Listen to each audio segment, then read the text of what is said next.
Today we'll look at the return inwards, return outwards, and probably look at how you do the postings after preparing your 4-day books: sales day book, purchase day book, return inwards, and return outwards.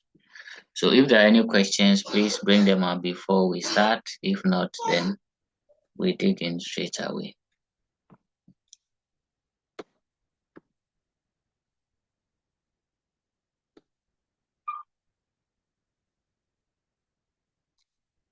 Okay, so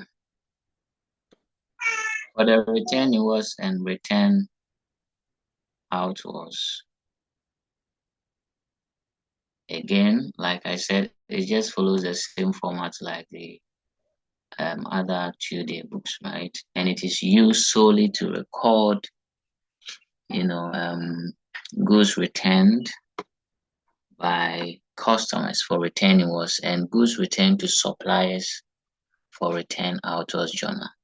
But one thing I want you to note before probably we look at solving one illustration is that in scenarios where there is a discount, like I hinted you about, okay, a trade discount where the business either receives from suppliers or gives to customers, you would have to adjust it in the day books. Now, mind you, if you are doing any returns, be it inwards or outwards, you always have to check if there was a discount in the initial purchase or sales. Professor, this point is very valid. So, for example, if we sold goods to AMA 100,000 cedis, less a trade discount of 10%. If AMA should return part of that goods we sold to her with that discount, then in the return inwards account, you need to also adjust that trade discount. Please, is the point clear to you? So anytime you are preparing your return inwards, return outwards, check if there was an initial discount on the sale or purchase transaction. I think you appreciate it more when we pick the illustration. So let's look at this illustration here. Okay, I think one of you read it for me. So who do the reading for me, the illustration on the screen? Prof. Inshira, please, can you add your first name or something so I know?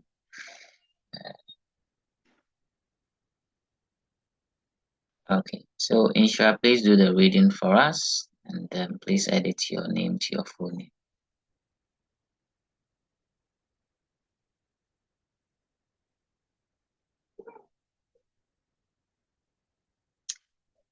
Hello, Prof. Can you hear me?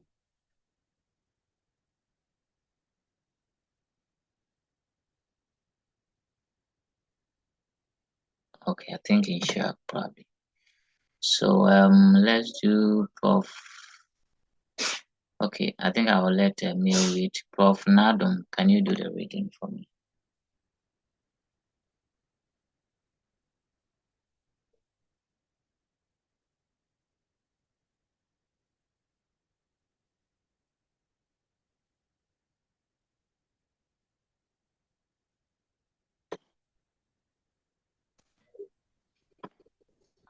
Please, I'm here. Okay, then please do the reading as well for me.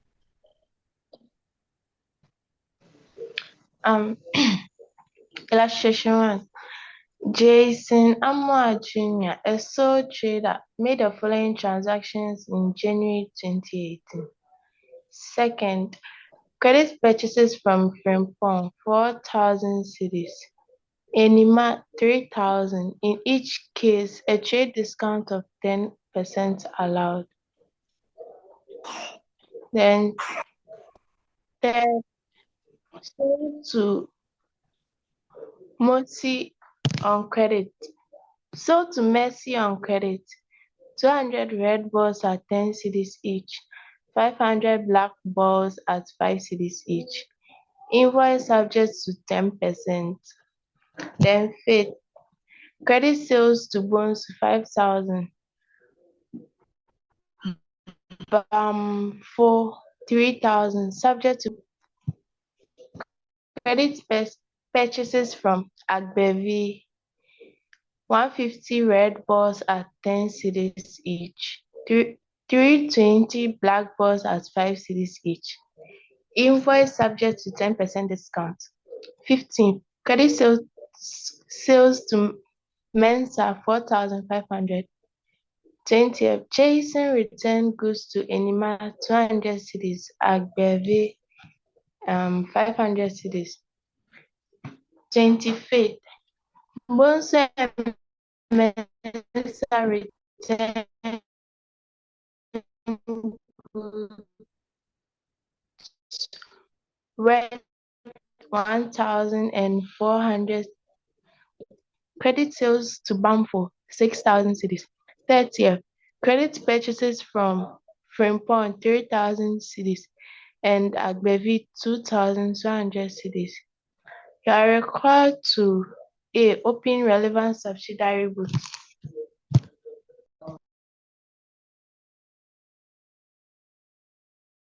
Okay, thank you. Please, Yes, thank you very much, Mishra, for that reading.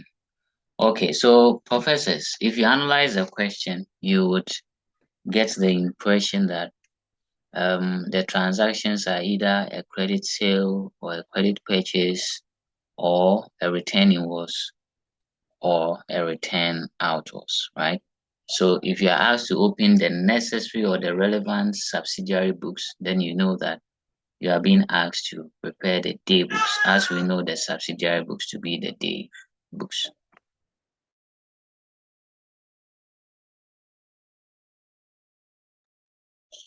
Okay, so now that we've read the question, let's see how best. So professors, all you need to do is to open your relevant day books. I think I have the solution. So I will share so that we discuss. Okay, so that we don't have to start all over. So as we go through the solution, if you have a question, please do ask.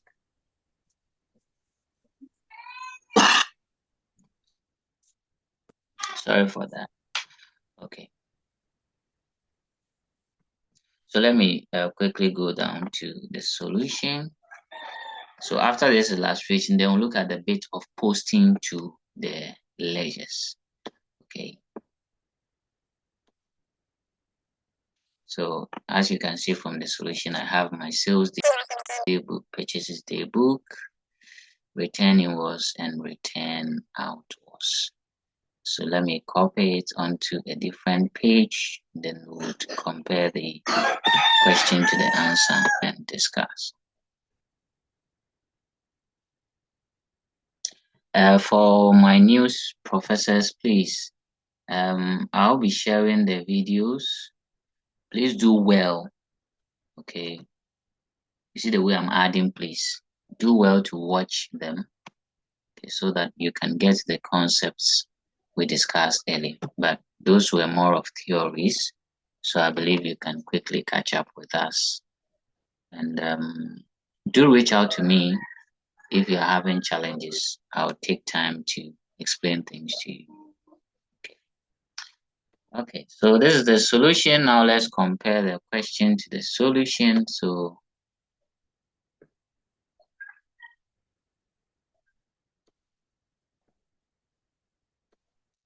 okay, so you see my sales day book open here. Let's check the first transaction as per the question, and then we'll move to the specific day book we have to open. I think the first transaction was purchases, if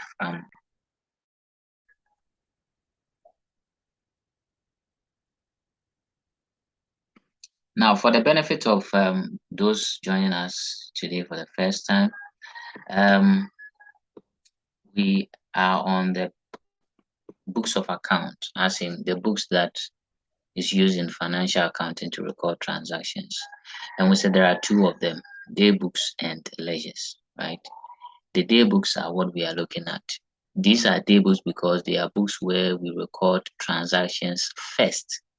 So they behave just like your jotter. You put your first rough work information in there before you post it to your notebook. So your notebook is the ledgers.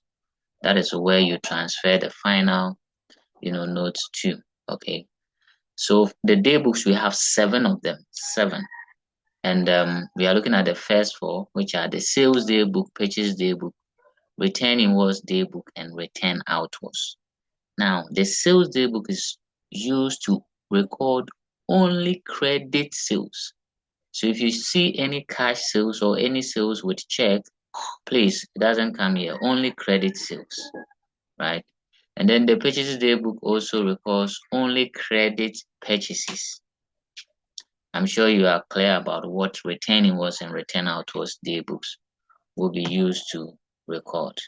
So for this question, we're told the first transaction was a credit purchases from Frimpong Anima, and in each case, there was a 10% discount allowed.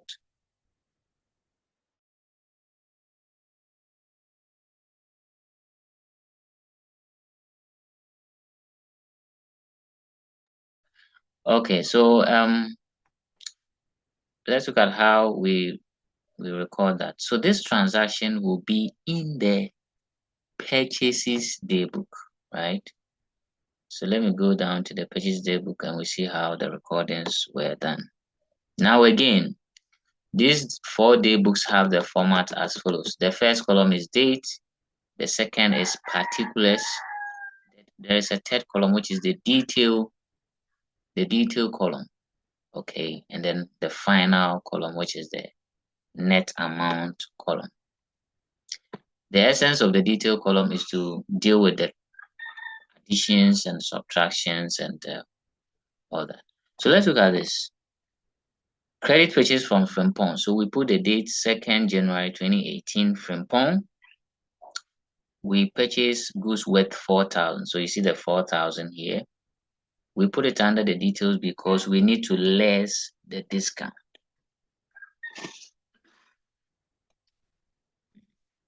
Excuse me.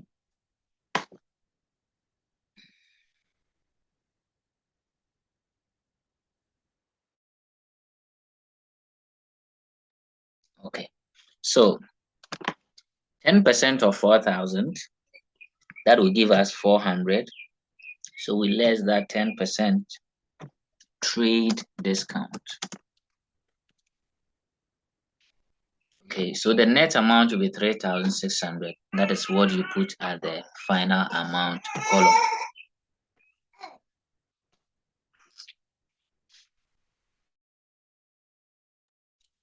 Okay, then the second one was to Anima, but on the same date. So on the same date, Anima, we purchased goods worth 3,000. Again, we need to less a discount of 10%. So we less the 10% trade discount, which is 300, giving us 2,700.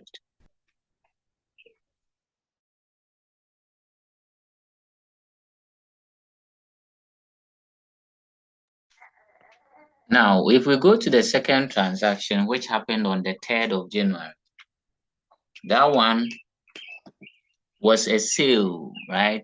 So goods sold on credit to Mercy. And under that, we have certain details we have to pay attention to. So let's go to the sales day book.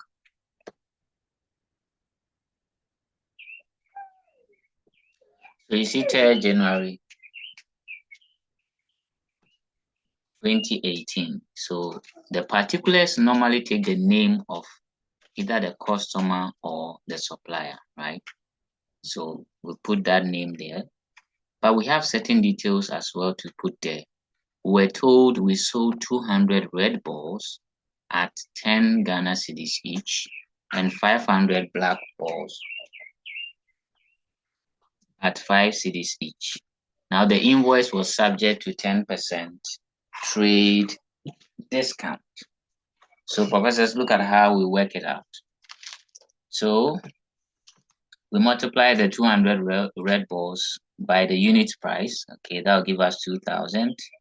We do that of the black balls at 5 cedis, that will give us 2,500. So the total will be 4,500 before you less your trade discount of 10%. And the final result, which is the net amount, comes under the amount column. Please, any questions so far? Okay, I don't think so. The next one is on the 5th, credit sales to Bonsu 5,000 and Bamfo 3,000, subject to 15% discount. Okay, so again, this is a credit sale, so it will be in the sales daybook or sales journal, right?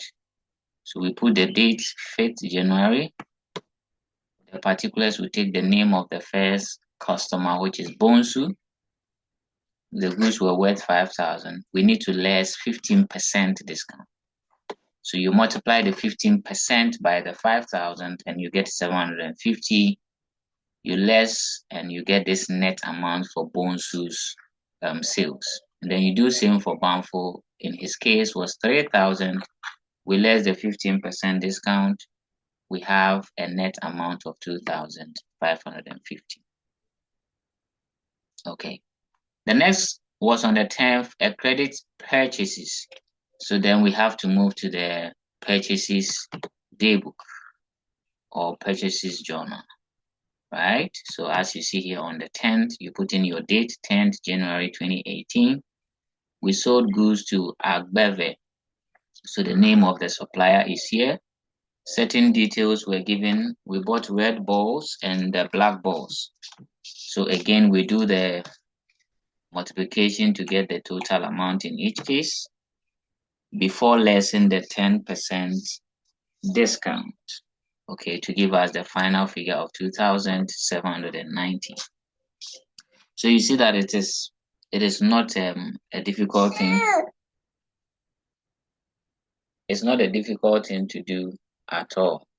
Okay, now on the next transaction, which was 15th, we're told credit sale to Mensa. So this will go to the sales day book. But interestingly, this one does not have any discount, right? So look at it on the 15th in our sales day book, we put the name Mensa and the amount 4,500 with no discount, right? So if there's no discount, if there's no calculation for you to do, you don't worry yourself with the detail column. On the 20th, Jason returned goods to Anima and Agbebe. Now, this is where I want you to pay attention. So Jason, which is the business, returned goods to Anima and Agbeve. Now, I indicated to you that anytime you see returns, you need to satisfy yourself if there was any discount given earlier. So this is return outwards to Anima and what? Agbeve. So it should be in our return outwards daybook. Professors, let's go down to see the return outwards daybook. So in our return outwards, you see, we put the date 20th. We're told Anima return goods worth 200. But you need to go and check. At the time we purchased from Anima, did she give us a discount? Okay. And professors, you would agree that if you go back, that will be on the purchases on the 2nd. And we're told that there was a 10% discount given. So if you satisfy yourself with this fact, then when you are returning the goods back to Anima, you need to less that 10% discount that was given you by Anima earlier. Now, there are questions that come up like, so if you had bought on different dates from this person, how would you know they are referring to this purchase or that? The question would always guide you. If those details are not in, then you pick just the immediate purchases or sales you made with that supplier, or in the case of sales, the data. Okay, so we less the 10% discount from the returns of 200 to get the 180. And in the case of Agbebe, if we go back, we'll see that in Agbebe's purchases, there was also a 10% discount. That's why we less 10% in the return outwards daybook. So if you check the transaction for the return outwards, there was no mention of discount, but you have to go back and check the purchases you made with these suppliers. If there was discount, then you need to adjust that in your return outwards table. I want to believe, professors, the point is well noted. Okay. So we... Yes, please. Okay, thank you. So we have 3 more transactions to go. So let's meet in the second and final session so that we can wrap up our lesson for today. Please, before we go, if you have any question, please don't hesitate. Any question before we sign off from this first session? Any question, professors? Please ask at least one question. I'm begging you to ask a question. Is it not funny? Okay, so there are no questions for me. Let's meet in the final session, the second session, and continue the illustration. Thank you.